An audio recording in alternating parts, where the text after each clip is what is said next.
증시는 다우지수가 5년 4개월 내 최고치를 경신하는 등 큰 폭으로 올랐습니다. 주택지표가 개선됐다는 소식에 경제에 대한 낙관론이 확산된 게 증시 상승을 이끌었습니다.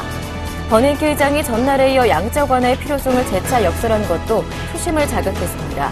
다우지수는 1.26% 상승하며 5년 4개월여 만에 최고치를 경신했고 S&P 500 지수와 나스닥 지수도 각각 1.27%, 1.04% 상승했습니다. 유럽 증시는 상승 마감했습니다. 유로존의 지난달 경기 신뢰 지수가 시장 기대치를 웃도는 호조세를 보인 가운데 미국의 핵심 내구재 주문이 13개월 만에 최대 폭으로 증가한 것이 투자 심리를 살렸습니다. 또 버냉키 연준 의장이 전날 상원에 이어 이날 하원에서도 양적 완화 지속을 강조한 것이 상승세에 도움을 줬습니다. 영국은 0.88%, 프랑스와 독일은 각각 1.92%, 1.04% 상승했습니다.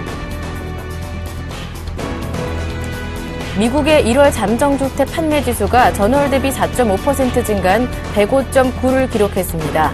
이는 시장에서 예상했던 1.5% 증가 전망치에 크게 웃돈 것으로 2년 9개월 만에 가장 높은 수준입니다. 또한 판매 지수는 전년 동월 대비로도 9.5% 증가하며 21개월 연속으로 증가세를 이어갔습니다.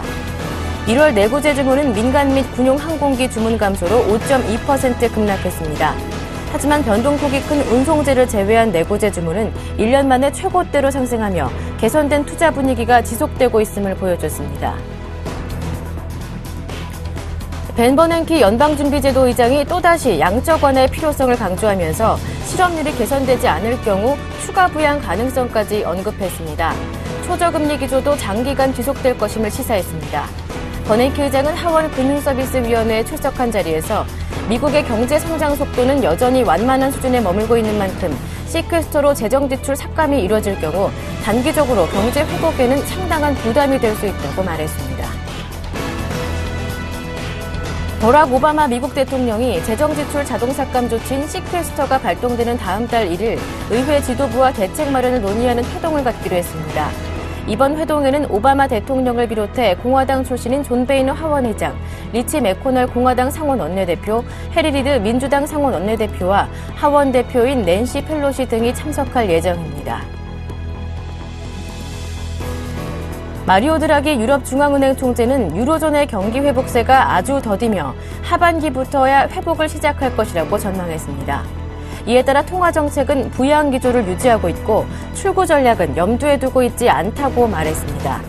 또한 물가 상승을 유도하는 대신 통화 가치를 인위적으로 낮추는 환율 전쟁에는 동참하지 않겠다는 뜻도 분명히 했습니다. 또한 재정 긴축에 대해서는 긴축 정책은 불가피한 것이며 이로 인한 부정적 영향을 최소화하기 위해서는 경제 구조 개혁에 속도를 내야 한다고 말했습니다.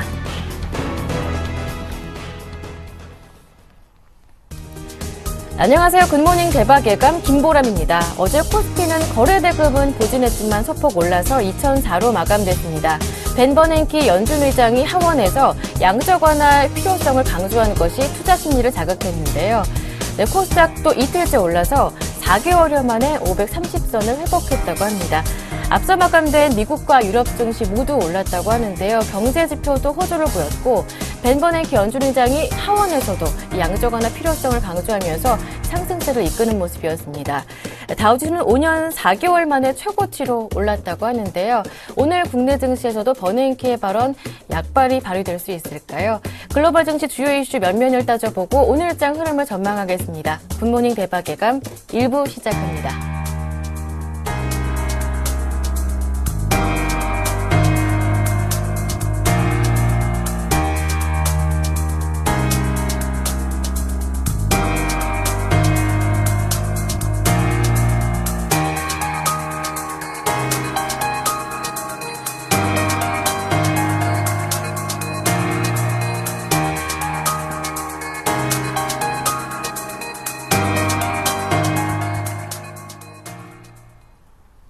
첫 번째 순서는 샘플러스 재갈공명 전문위원과 함께합니다.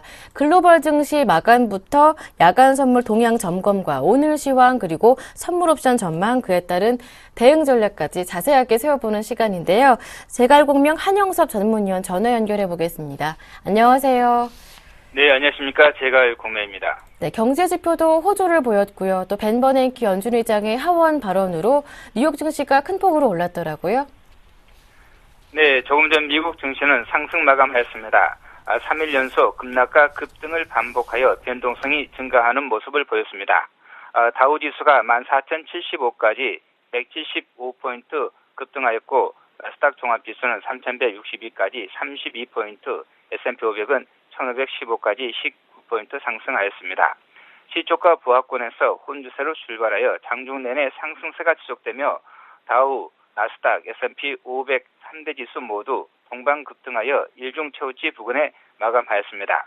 경기지표 호재와 벤 버냉키 연방준비제도 이사회 의장의 추가 경기 부양책 발언으로 다우지수가 장중 14,100포인트를 돌파하여 2007년 10월 12일 이후 6년 만에 처음으로 14,100포인트를 터치하고 최고치를 또다시 경신하면서 지수 상승을 주도하였습니다.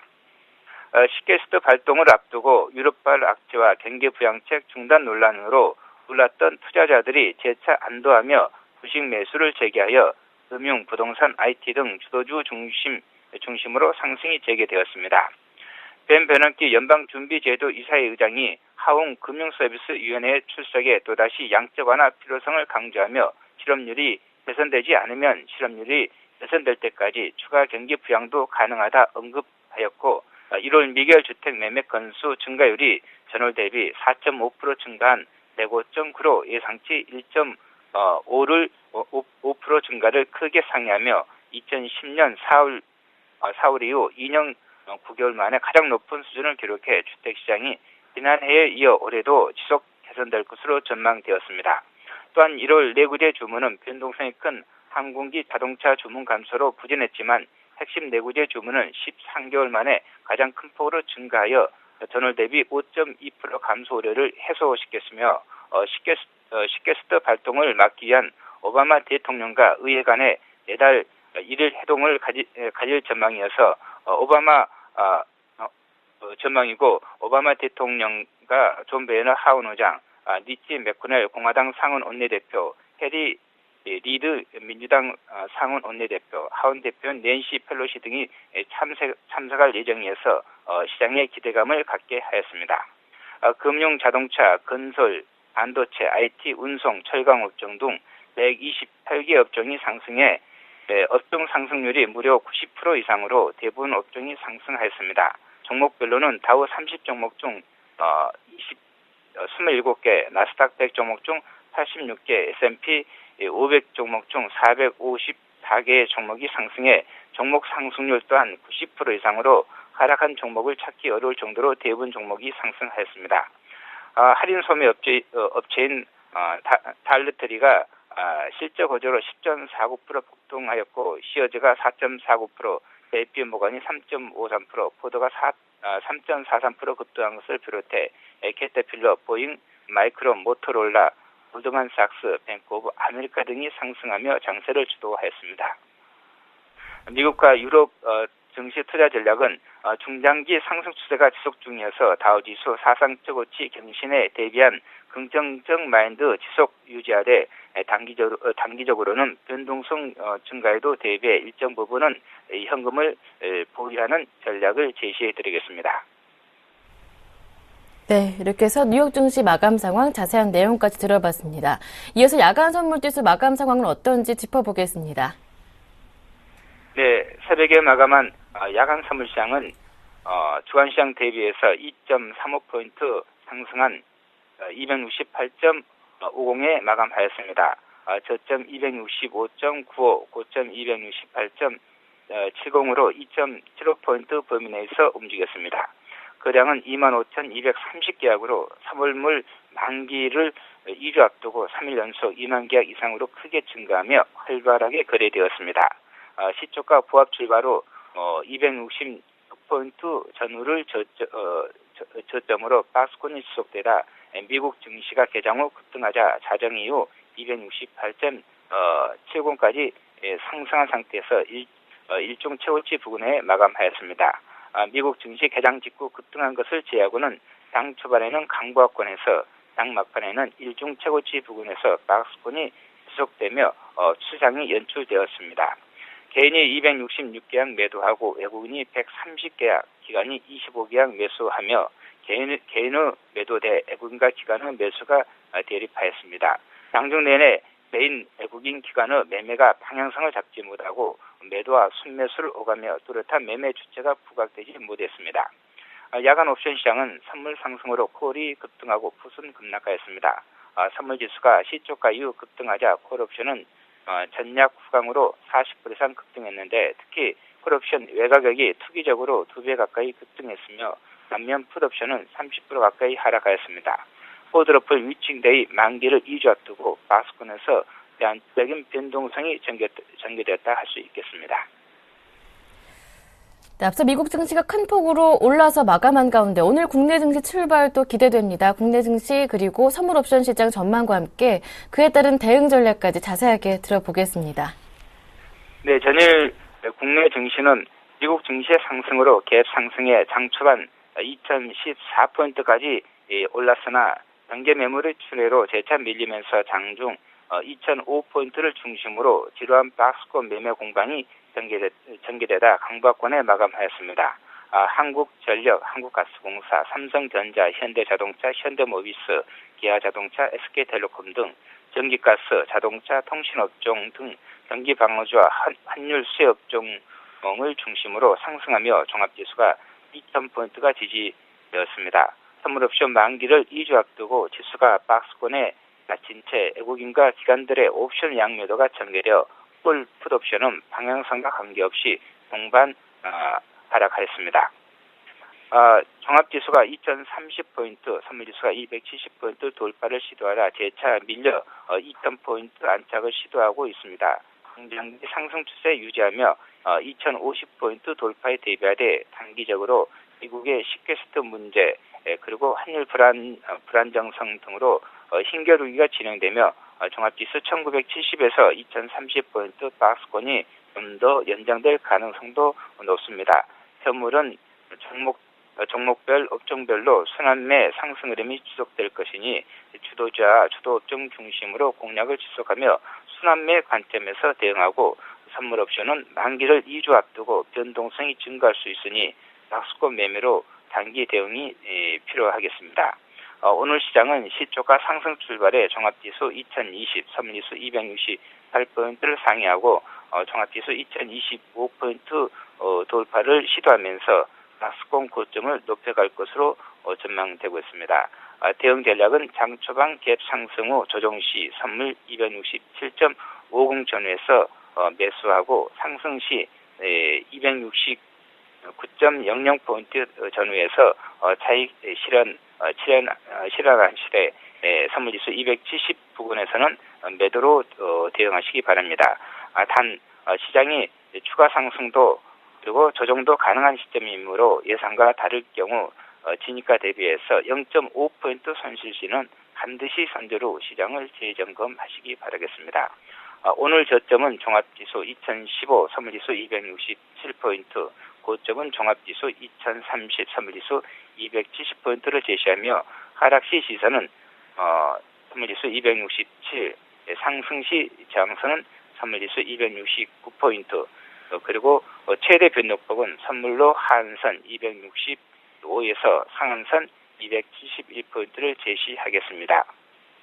옵션 매매 전략은 콜 매수 또는 양매도 또는 강세 콜 스프레드 또는 크리스마스 트리 콜 매수 전략을 제시하겠습니다.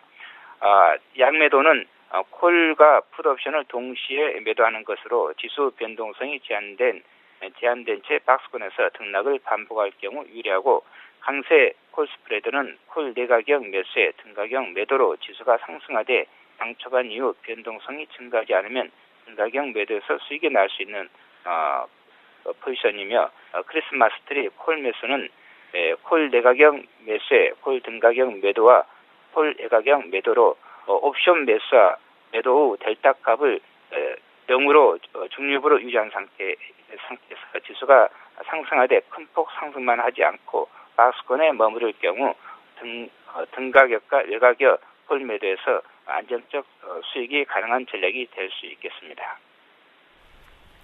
네, 말씀 잘 들었습니다. 오늘 도움 말씀 고맙습니다. 네, 감사합니다. 네, 지금까지 제갈공명 한영섭 전문위원과 함께했습니다.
이어서 글로벌 증시 주요 이슈를 살펴보겠습니다.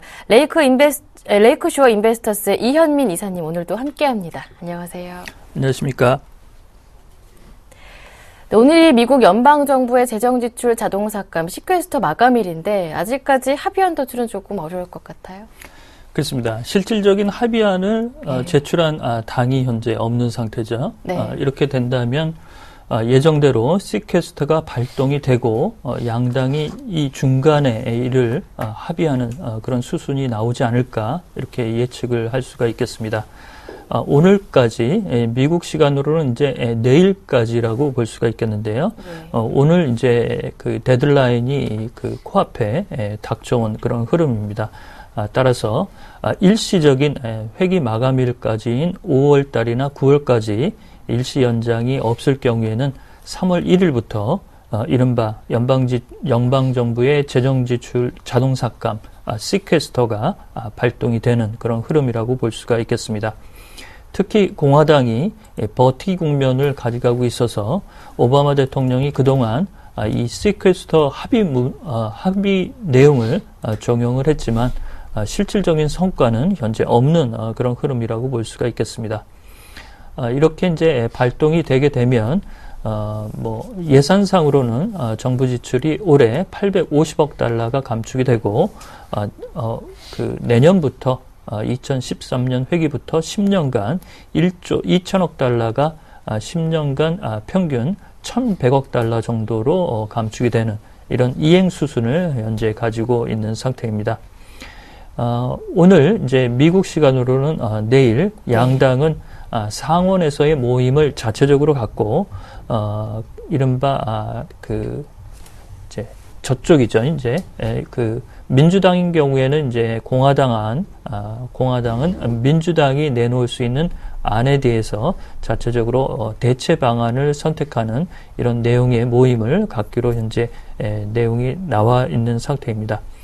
현재 존 베이너 하원 공화당 의장은 세율 인상이 이미 충분하기 때문에 추가 증세에는 반대할 것임을 다시 한번 천명했다는 측면, 그 회동이 있더라도 다소 진통이 클 것으로 예상이 될 수가 있겠습니다. 네. 이 오바마 대통령이 밝힌 양당 의회 지도부 회동, 정부 재정 지출 삭감 대책으로는 첫 번째 회동 아닌가요? 그렇습니다. 이렇게 이제 양당의 상하원 대표가 모두 만나는 것은 3월 1일 이제 처음이라고 볼 수가 있겠습니다. 발동이 된 이후에 실질적으로 이제 모임을 갖는 첫 번째 수순이라고 볼 수가 있겠고요. 실효성 있는 대책이 나오지 않을 경우 워싱턴 포스트는 이 대책 마련이 3월 말까지도 지연될 수 있다라는 우려를 현재 표시를 하고 있습니다.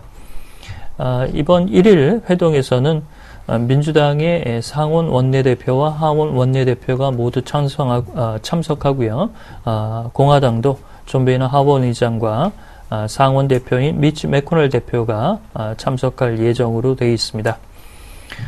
민주당은 존 베이너 하원 의장의 내용처럼 지출 삭감과 세금 인상은 합의하지 않겠다라고 얘기를 하고 있는데요. 민주당은 지출 삭감과 세금 인상에 대한 내용에 대해서 구체적인 절충안을 마련할 수 있을지 이런 부분에 오바마 대통령의 행보가 관심이 모아진다라고 볼 수가 있겠습니다. 예, 알겠습니다.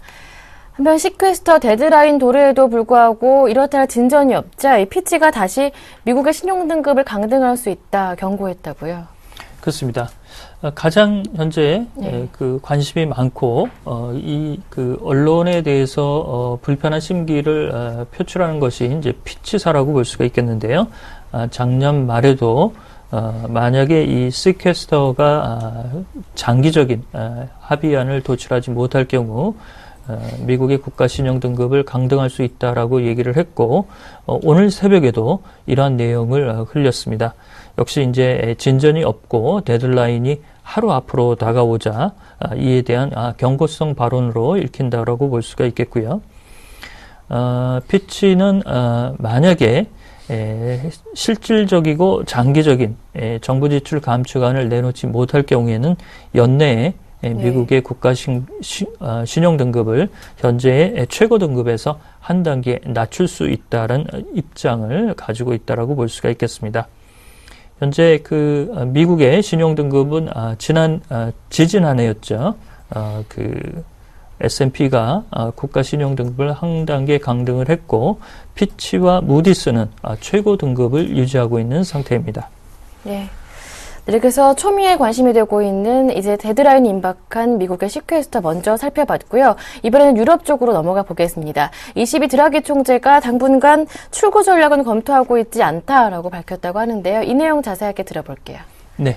오늘 이제 새벽에 뮌헨에서의 연설이 있었는데요. 드라기 총재가 출구 전략에 대해서 아주 명확한 입장을 공개적으로 밝혔습니다. 드라기 총재는 출구 전략을 검토하고 있지 않다라고 명확히 밝혔는데요. 최근 20일 내 수석 이코노미스트인 페르트 프레이트와 집행위원인 이브 메시르 위원이 22의 양적 완화가 다소 부작용을 경계하는 이런 그 언론의 발언이 나오자 뮌헨 연설에서 이런 내용에 대해서도 아주 차단하고자 하는 그런 내용으로 풀이를 할 수가 있겠습니다.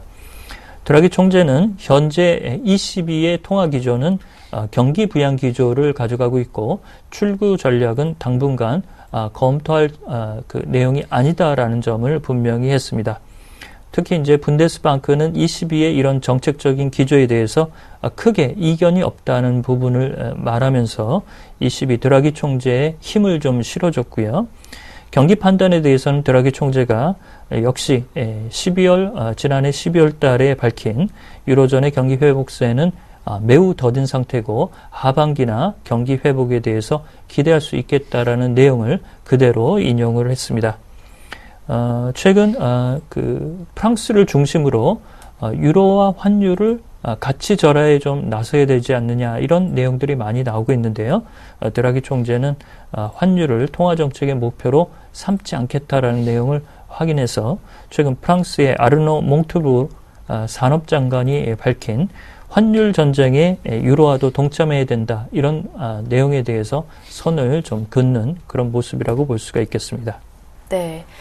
그런데 이번 드라기 총재의 발언이 시기적으로 긴축 정책에 반발한다고 해석할 수 있는 이탈리아 총선 이후에 나왔단 말이죠. 이렇게 일정을 잡은 건 아닌데요. 시사적인 내용으로 좀 읽힐 수 있는 부분이 있지 않을까라고 볼 수가 있겠습니다. 드라기 총재의 국적은 이탈리아로 이제 나와 있고요. 이렇게 보면 이제 이탈리아의 총선 이후 개혁과 긴축을 반대하는 이른바 국민당과 오성운동이 약진하자 이에 대한 경계감을 피력한 것으로도 해석을 할 수가 있겠습니다. 이탈리아가 정부 부채 감축 이런 부분에 그 약속을 이행하지 못할 경우에 ECB로부터의 이른바 국채 매입 프로그램 등 주요 그 부양 기조의 약속을 수혜받지 못할 것이다라는 내용으로 읽힐 수가 있다라고 볼 수가 있겠고요.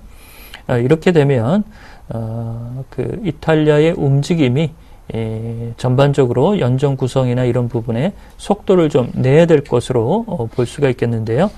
밤사이 들어온 내용을 본다면 현재 하원에서 1등을 한 민주당이 오성운동의 연정을 제의했지만 오성운동의 베페 그릴로 당수가 이를 거부하는 의사로 나타났습니다. 그렇지만 새벽에 이탈리아가 65억 유로의 국채 입찰은 무난히 마쳤고요. 이탈리아의 MIB 지수도 엊그제 4.9% 하락해서 오늘은 1.7% 상승하는 등 다소 어려운 국면에서는 빠져나오는 그런 모습이라고 볼 수가 있겠습니다. 한편 드라기 총재는 출구 전략 이행에 미국 연준보다 더 큰 유연성이 있다는 점을 강조했는데 어떤 의미인가요? 그렇습니다. 이제 양적 완화 프로그램을 둘 다 시행하고 있지만 형태나 모양새는 조금 다른 부분이 있습니다만 드라기 총재는 이런 부분에 그 유연성이 연준보다는 좀 크다라고 좀 읽힐 수 있는 대목을 밝혔습니다. 특히 이런 내용은 이제 ECB의 3년 만기 대출 프로그램인 LTRO 프로그램에 대한 내용이라고 볼 수가 있겠는데요. 이 LTRO 프로그램은 3년 만기로 은행권에 유동성을 공급을 했지만 은행들은 자체적으로 자신의 유동성에 여유가 있을 경우에는 1년 후부터 이를 조금씩 갚아 나갈 수 있기 때문에 시장에서의 흐름을 정확히 유연하게 판단할 수가 있고 이렇게 소량씩 ECB로 은행들이 자금을 상환하게 될 경우 유럽중앙은행의 재무 건전성을 조금 더 건전하게 가져갈 수 있는 자동 조절 기능이 있다라고 밝힌 부분이라고 볼 수가 있겠습니다. 미 연준은 현재 국채와 모기지담보부 증권을 850억 달러씩 매입하고 있지만 대출 프로그램은 활용하고 있지 않다는 점에서 본다면 이른바 경기가 본격적으로 하강하지 않는 소프트 패치 국면에서 ECB가 가져가고 있는 LTRO 프로그램의 유용성은 어느 정도 그 특징적으로 그 유용성이 좀 높다라고 볼 수 있는 시각이라고 읽힐다고 볼 수가 있겠습니다. 네, 말씀 잘 들었습니다. 지금까지 레이크쇼어 인베스터스의 이현민 이사님과 함께했습니다. 고맙습니다.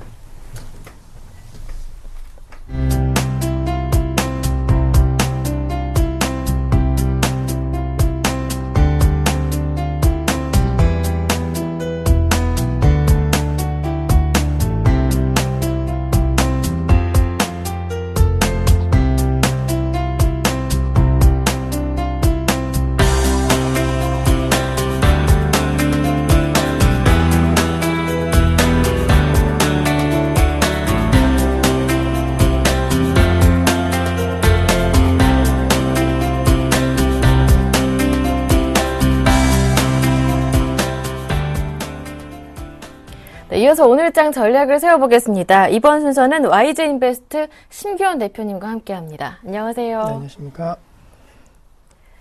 먼저 우리 증시 어제 마감부터 정리를 해보겠습니다. 코스피가 소폭이지만 2004포인트로 상승으로 마감했는데 거래대금은 여전히 부진한 상황입니다. 이 점이 조금 우려가 되고요. 코스닥은 이틀째 올라서 530선을 회복했는데 4개월 만에 다시 보는 지수대라고 해요. 네, 맞습니다. 코스피와 코스닥 양시장 모두 상승세로 어제장 마감하는 모습 보였습니다. 뭐 여러 가지 호재성 재료와 악재성 재료가 약간은 공존하면서 어느 정도 관망 심리가 약간 짙은 그런 하루였다라고 정리해 드릴 수가 있겠고, 투자 심리는 그래도 어느 정도 무너지지 않았다라는 측면은 상당히 긍정적인 추세 상승에 대한 기대감이 높아졌다라고 정리해 드릴 수가 있겠습니다. 코스피 같은 경우에는 4포인트 상승 흐름 보이면서 2004.04를 기록을 하였는데, 전체적으로 수급은 기관 중심의 한 매수세가 어느 정도 집중되는 모습 보였습니다. 외국인들은 매도세를 보였지만은 기관의 매수세가 코스피 시장을 좀 이끌어주는 모습 보였고, 프로그램 역시나 한 1,000억 원대 매수 우위를 기록을 하면서 대형주 중심의 어느 정도 양호한 흐름을 이끄는 원동력이 되는 모습 보였습니다. 업종 흐름에 있어서는 전기가스 업종이라든가 음식료 업종, 이 통신 업종, 소위 경기 방어 업종군들에 대한 상승 랠리가 이어지면서 지수 상승을 견인해주는 모습 보였고, 수출주에 있어서는 자동차 업종 중심, 중심, 특히나 현대모비스 같은 자동차 부품 업종 중심으로 해서는 투자 심리가 살아나는 모습 보였다라고 정리해 드릴 수가 있겠고, 특징주라고 한다면은 에이블 CNC를 좀 들 수 있을 것으로 판단되고 있습니다. 사실 그동안 에이블 CNC 실적 악화 우려감 속에서 주가가 계속적으로 내리막길을 걷는 모습 보였는데, 어제장 같은 경우에는 지난해 매출액이 상당히 증가세를 보였다라는 그런 호재성 뉴스에 따라 갖고 역시나 급등세 보였다라는 거 기억하자라고 정리해 드릴 수가 있겠고, 코스닥 같은 경우에는 말씀해 주셨던 대로 4개월여 만에 534 회복하는 모습 보였습니다. 533.36에서 마감하는 모습 보였는데, 전반적으로 IT 부품 관련 업종군들은 상당히 약세 흐름 보였습니다. 하지만은 게임 관련된 업종군들 그리고 내수주 중심으로 해서 급등 양상 보인 거 어제장 특징적이었다라고 정리해 드릴 수가 있겠고, 홈쇼핑 관련주들의 강세 흐름 52주 신고가 계속적으로 경신하는 모습 보였습니다. 또한 메디포스트 역시나 치매 치료제와 관련된 그런 부분이 언급이 되면서 모멘텀이 있고, 그리고 업황에 대해서 지금 다른 업종 대비해서 상대적인 강세 흐름 보이고 있는 업종군 쪽으로 투자 심리가 쏠렸다라는 거 어제장 전체적인 특징이었다라고 정리해 드릴 수가 있겠습니다.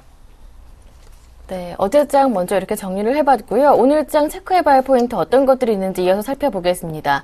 일단 양적완화 조기 종료에 대한 우려는 줄어들고 있지만 시퀘스터 데드라인이 임박한 상황이고, 또 내일장 국내 증시는 휴장하잖아요. 네, 맞습니다. 아무래도 이제 3일 동안의 그런 휴일이 있기 때문에 아무래도 네. 불확실성이 높아짐에 따라, 그리고 이번 주말 미국에서 여러 가지 좀 불확실성이 높아질 수 있는 그런 요인에 대해서 조금은 발생 여부가 있을 것으로 판단되고 있기 때문에 오늘장 관망 심리가 좀 지칠 수는 있겠지만은 투자 심리는 글로벌 증시 호주에 어느 정도 민감하게 반응하고 있기 때문에 긍정적이다라고 정리해 드릴 수가 있겠고, 코스피, 코스닥 외국인들의 매매 패턴이 상당히 중요할 것으로 판단되고 있습니다. 최근까지는 약간은 동조화되는 모습 보였는데 요즘 들어갖고 약간은 좀 다른 양상 보이고 있다라는 것을 한 번쯤은 생각해 보자라고 정리해 드릴 수가 있겠고, 전체적으로 코스닥 지수를 그동안 견인해 줬던 것은 바로 IT 부품 관련된 업종군인데, 오늘장 다우지수라든가 미국 증시 급등세 보였기 때문에 과연 IT 부품 쪽으로 얼마만큼 투자 심리가 살아나는지를 체크하신다고 한다면은 네. 전체적인 지수의 방향성을 좀 결정할 수 있을 것으로 판단되고 있기 때문에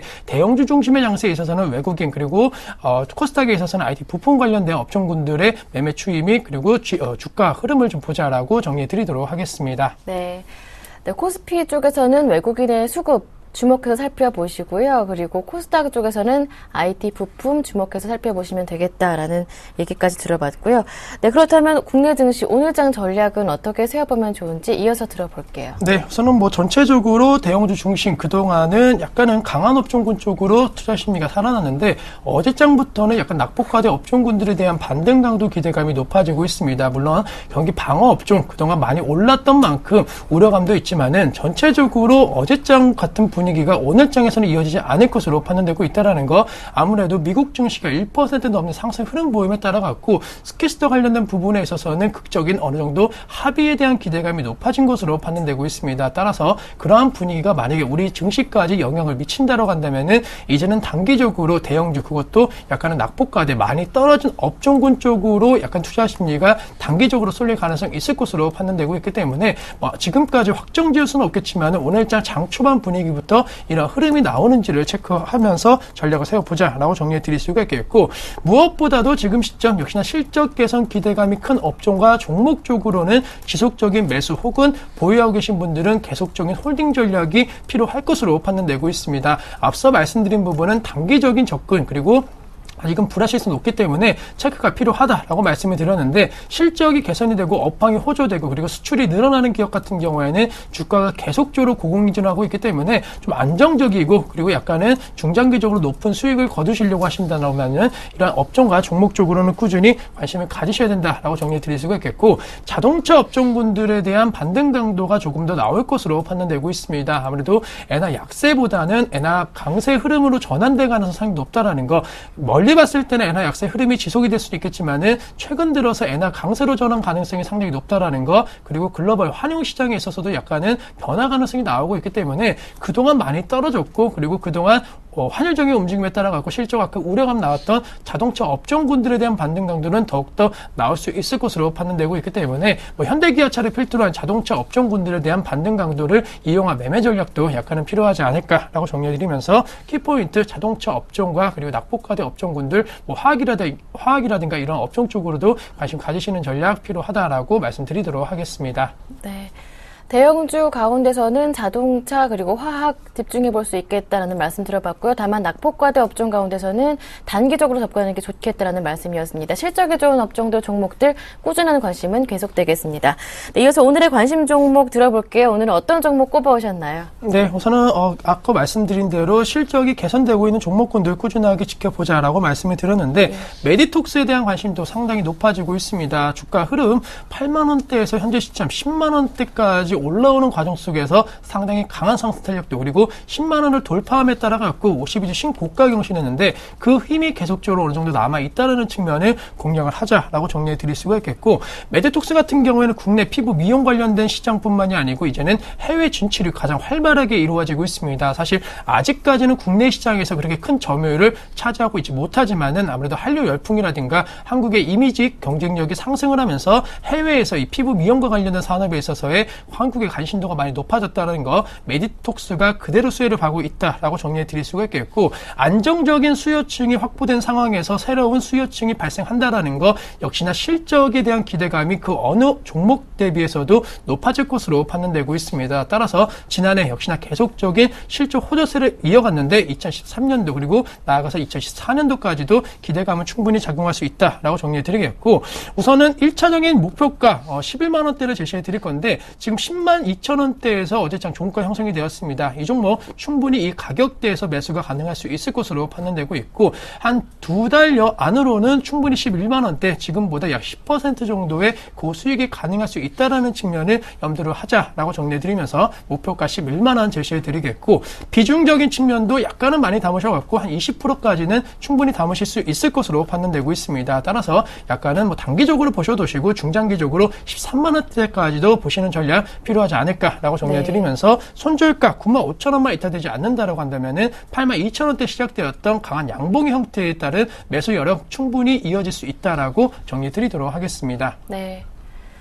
관심 종목으로 실적이 좋은 종목이다 하시면서 메디톡스를 꼽아주셨습니다. 최고가 경신하면서 강하게 오르고 있는 종목인데 지금 가격에서도 접근이 가능하겠다. 큰 부담 없다 말씀해 주셨고요. 목표 가격은 1차적으로는 11만 원인데 나아가서 조금 더 길게 보신다면 13만 원까지도 가능하겠다라는 의견이십니다. 참고하시기 바랍니다.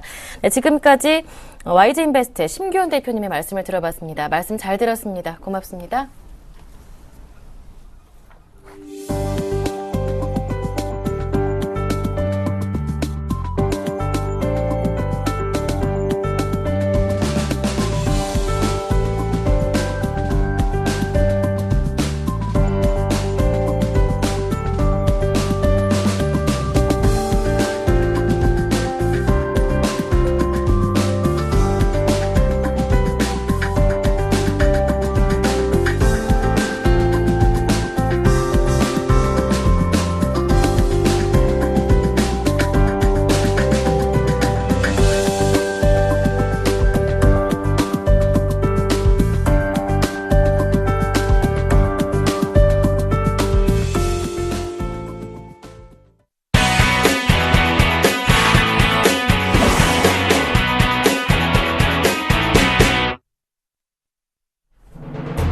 (2월 28일) 목요일 이슈앤 이슈 주요 소식입니다. 박근혜 대통령은 취임 사흘째인 어제 청와대에서 첫 수석 비서관 회의를 주재했습니다. 박 대통령은 서민 부담이 완화될 수 있도록 부당한 생필품 가격 인상에 대해서는 엄정하게 법을 집행해달라고 강조했습니다. 택시 할증 시간을 늘리고 주말 할증제를 도입하는 방안이 추진됩니다. 정부는 현재 자정에서 오전 4시까지로 정해진 심야 할증 시간을 오후 10시 정도로 앞당기고 승객이 적은 주말에는 하루 종일 할증 요금을 적용하는 주말 할증제를 도입하는 방안을 검토 중입니다. 올해 전국 표준지 공시지가가 2.7% 상승했습니다. 전국 표준지 공시지가는 지난 2009년 이후 4년 연속 상승세입니다.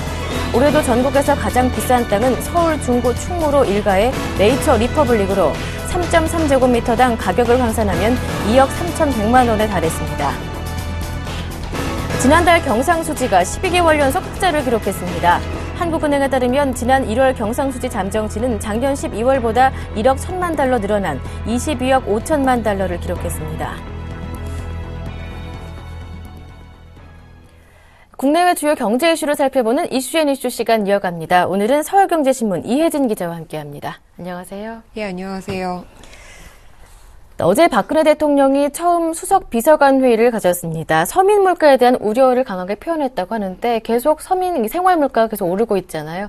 이에 대한 대통령의 일성이 아닐까 싶은데요. 자세한 내용 들어보겠습니다.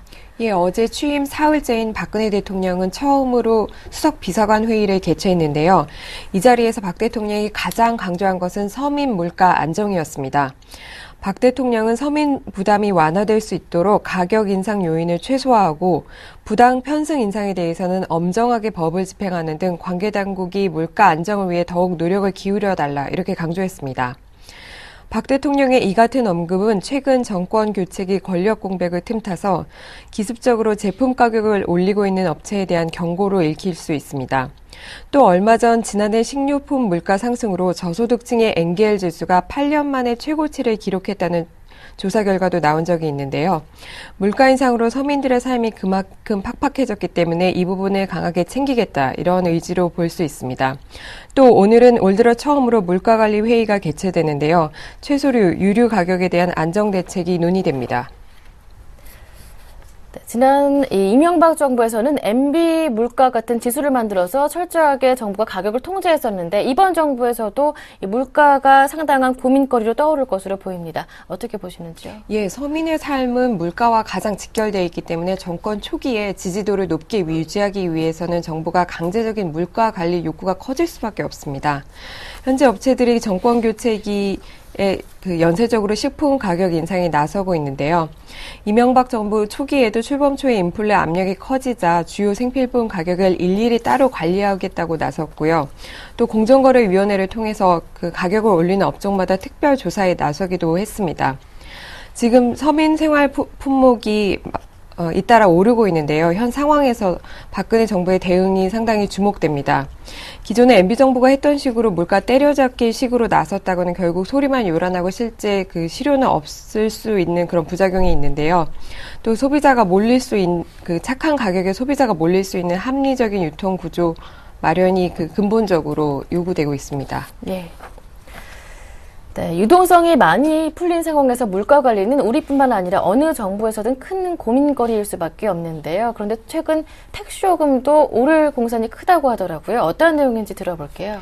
예, 앞으로 정부가 택시 할증 시간을 늘리고 주말 할증제를 도입하는 방안을 추진하겠다고 밝혔는데요.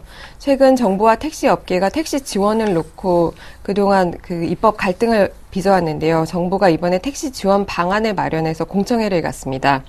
오늘 그 과천 시민회관에서 택지 산업 발전 종합 대책안에 대한 공청회가 열리는데요. 이 오늘 발표할 주요 내용은요. 과잉 공급을 해소하기 위해서 택시 운행 대수를 현재 25만 대에서 2023년 20만 대까지 줄이고요. 또 요금을 현실하기 위해서 기본요금을 현재 2,800원에서 2018년 4,100원, 2023년 5,100원까지 올리는 방안이 포함되어 있습니다. 또 현재 자정에서 오전 4시까지로 정해진 심야 할증 시간도 오후 10시부터 4시까지로 확대하는 방안이 검토되고요. 또 승객이 적은 주말에는 하루 종일 할증 요금을 적용하는 주말 할증제도 도입이 검토되고 있습니다. 국토부는 이번 공청회에서 제기되는 의견을 반영해서 다음 달 말까지 택시지원법 제정안을 국회에 제출하고 조속한 시일 내에 종합대책도 최종 확정할 계획입니다. 네, 한편 올해 표준지 공시지가가 발표됐는데요. 전국 평균 2.7% 올랐습니다. 세금 부담이 늘어날 수밖에 없겠는데요. 이어서 들어보겠습니다. 예, 국토해양부는 올해 1월 1일 기준으로 전국 표준지 50만 필지의 적정 가격을 공시했는데요. 표준지 공시지가는 개별 공시지가를 산정하고 보상 평가액을 책정하는 지침으로 토지 소유자들의 세금과 부담금의 부과 기준으로 활용됩니다. 개별 토지마다 차이는 있겠지만 이번 표준지 공시지가 상승에 따라 각종 세금 역시 약 3% 선에서 오를 것으로 보입니다. 예를 들어 올해 공시지가가 16억 6천만 원인 서울 종로구의 토지의 경우에는요, 보유세, 종부세 부담 합친 금액이 1,280만 원으로 추산돼 지난해보다 약 38만 원 늘어날 예. 것으로 보입니다. 네.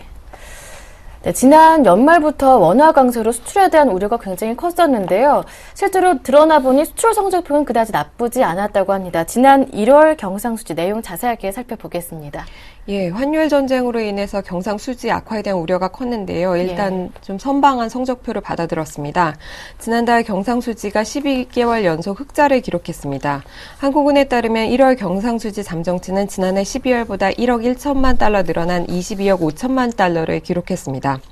수출액은 지난 1월보다 13.9% 커진 471억 달러를 기록한 반면 수입액은 445억 달러로 3.6% 증가하는 데 그쳐서 상품 수지 흑자는 전월보다 6억 8천만 달러 늘어난 26억 달러를 기록했습니다.